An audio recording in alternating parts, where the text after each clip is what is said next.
मालिक के नाम को आप सभी जय गुरुदेव। जय गुरुदेव। भारत देश आध्यात्मिक धार्मिक देश है। यहाँ का जो विज्ञान है और भारत देश के लोग जिन विज्ञान का आविष्कार किए वो दुनिया के देश के लोगों को अब भी समझ में नहीं आ रहा है। जो ग्रह नक्षत्र और सूर्य चंद्रमा का प्रभाव की जानकारी भारत देश के लोगों को रही है और अब भी है, वो विदेशियों को नहीं है। 12 महीना और शादी हुए और दिन तिथि इसकी जानकारी दूसरे देश के लोगों को नहीं है। इस समय पर आधुनिकता में भारत देश के कुछ लोग भी उससे चले जा रहे हैं, लेकिन जिनको जिन चीजों की जानकारी है वो सब कुछ बता देते हैं। तो अब आप ये समझो 12 महीना साल में होता है, थोड़ा थोड़ा जब समय इसमें से पर जब बढ़ जाता है तो अधिमास लग जाता है। मलमास किसको कहते हैं? थोड़ी थोड़ी मैल गंदगी जिसको कहते हैं जब निकलती है, इकट्ठा होती है तो उसको मल लोग कहने लगते हैं। और मास माने होता महीना। तो ये जो इस वक्त पर लगा हुआ है मलमास, आप अधिमास भी कहते हैं, कुछ लोग पुरुषोत्तम क्या क्या कहते हैं इसको। तो इस समय पर यह नियम बनाया लोगों ने, पूजा पाठ करना चाहिए, लोगों को खुश करना चाहिए कि ये जो मल है, ये गंदगी है जो महीनों से निकली है, यह तकलीफ न दे, गंदगी ये धुल जाए, आराम से ये समय पास हो जाए, इसलिए ये नियम बनाया गया था। आप सत्संगी हो, आपको भी ऐसे समय में अपने कर्मों को काटने का मौका है, क्योंकि कितनी बार आप लोगों को सत्संगों में सुनाया जा चुका है, गुरु महाराज भी बराबर सुनाते रहे और भी जो संत आए सब कर्मों के बारे में बताते रहे हैं कि कर्मों की सजा मिल जाती है, कर्म का फल भोगना पड़ जाता है। इसलिए जान अनजान में जो कर्म बन गए उन कर्मों को इसमें काटने की जरूरत है। कर्म कैसे करते हैं? भजन ध्यान के द्वारा करते हैं, सेवा के द्वारा करते हैं,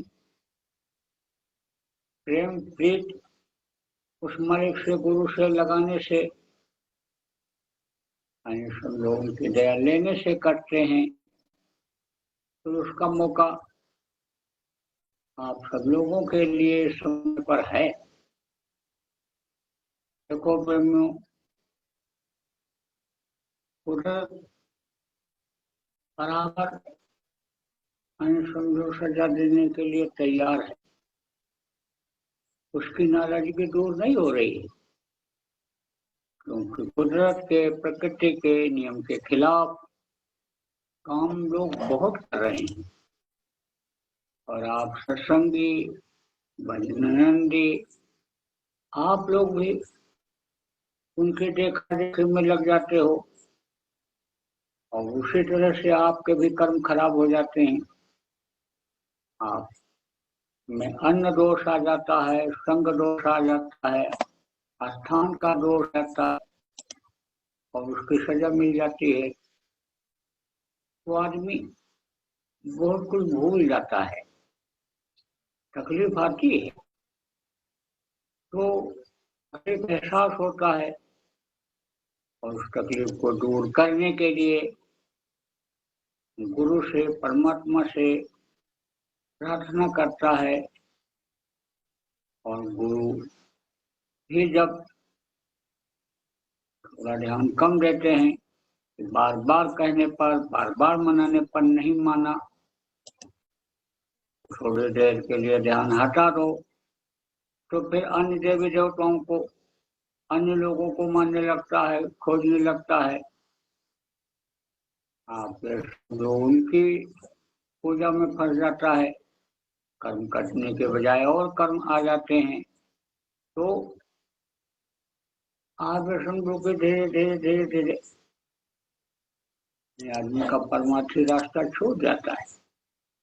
और अगर मान लो तकलीफ की प्रार्थना कर ले गए, सुनवाई भी हो गई और तकलीफ दूर हो गई, तो फिर भूल जाते हो कि तकलीफ किस वजह से आई थी, किस कारण से आई थी।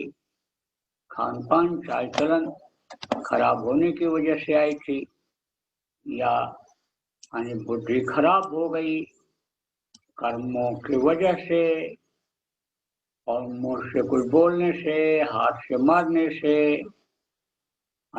इसकी वजह से तकलीफ आई। तो उस चीज को भूल जाते हो और फिर उसी तरह से करने लग जाते हो। इसलिए जब ज्ञान हो गया ये अच्छा है, ये बुरा है, तो बुराई क्यों करते हो, बुरा काम क्यों करते हो, बुराई की तरफ क्यों आगे बढ़ जाते हो, अच्छाई को सामने क्यों नहीं लाते हो। इसलिए प्रेमियों, बहुत ही होशियारी से रहने का समय आ रहा है।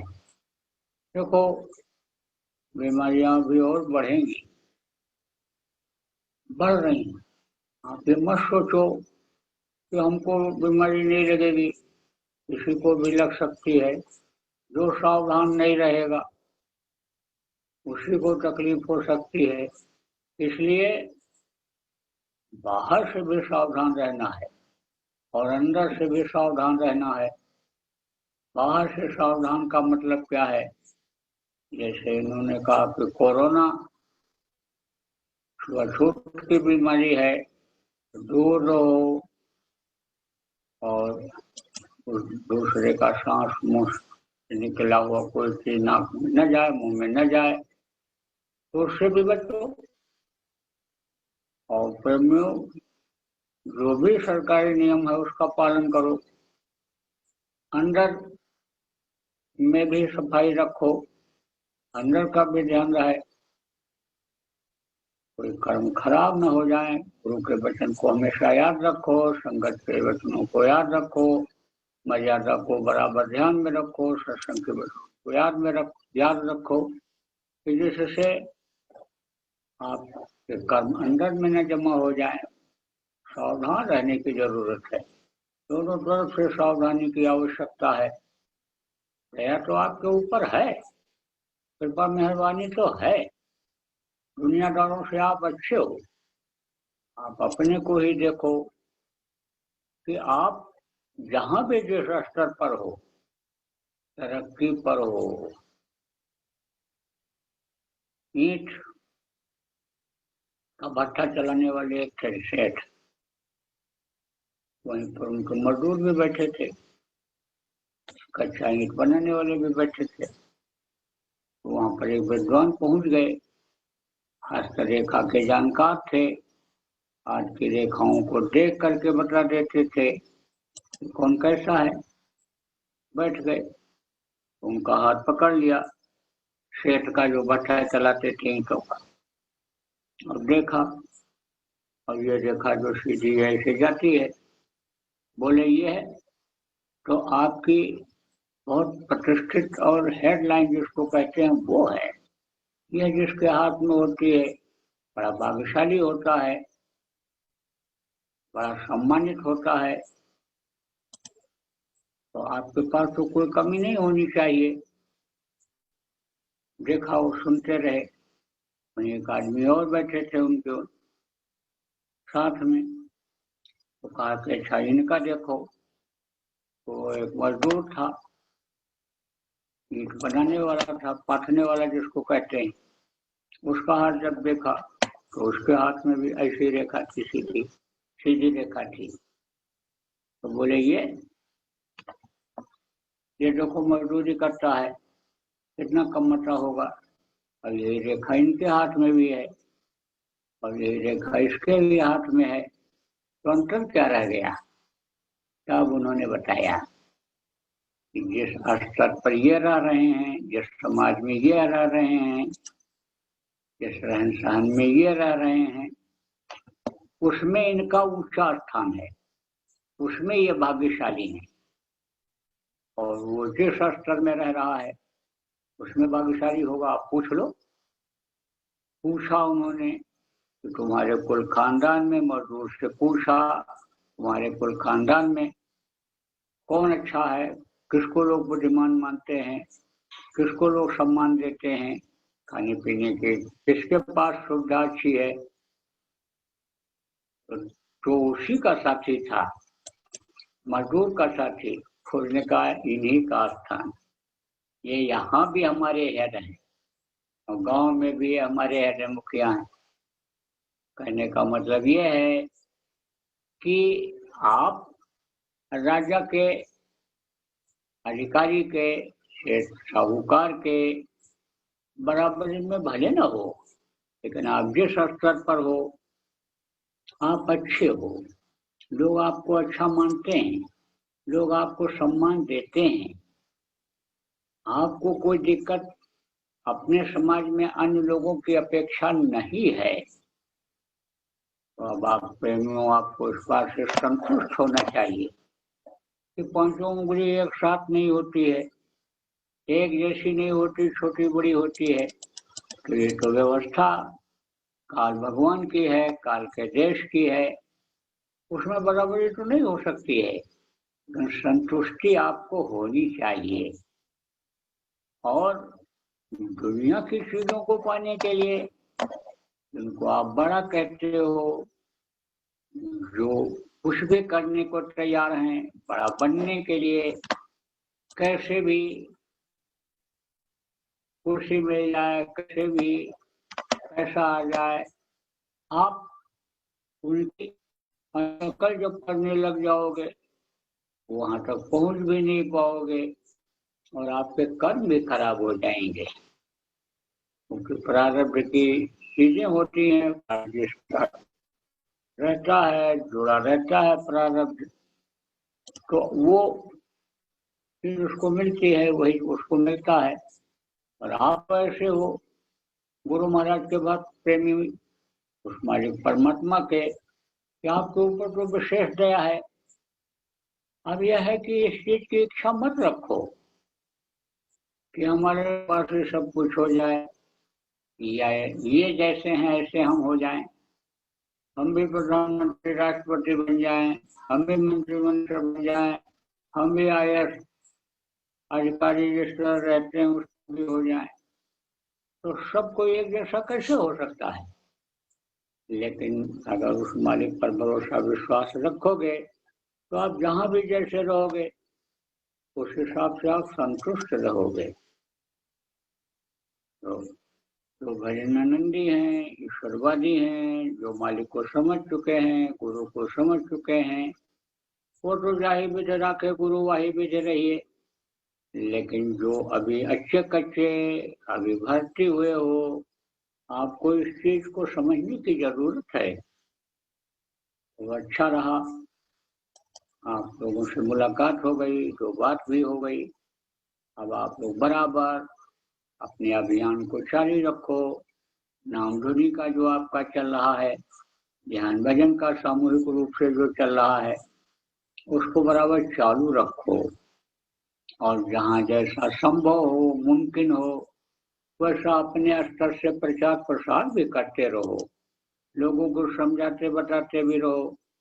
लेकिन सावधानी वाली बात जहाँ तक है वहाँ तक सावधानी रखो। आना जाना जिस क्षेत्र में बीमारियां ज्यादा हैं छूत की, उधर न जाओ, लेकिन जहाँ जैसा है वैसा कर लो। आप देखो प्रेमियों, प्रचार का पुराना साधन बहुत बढ़िया है। अब तो तमाम तरह के प्रचार के साधन हो गए और आप भी उसी तर्ज पर जाने लग गए। लेकिन मान लो फ्लैक्स आपने लगाया और हवाई उड़ा ले गई, कोई दुश्मनी बस उसको निकाल दिया, फाड़ दिया, आपकी मेहनत बेकार गई।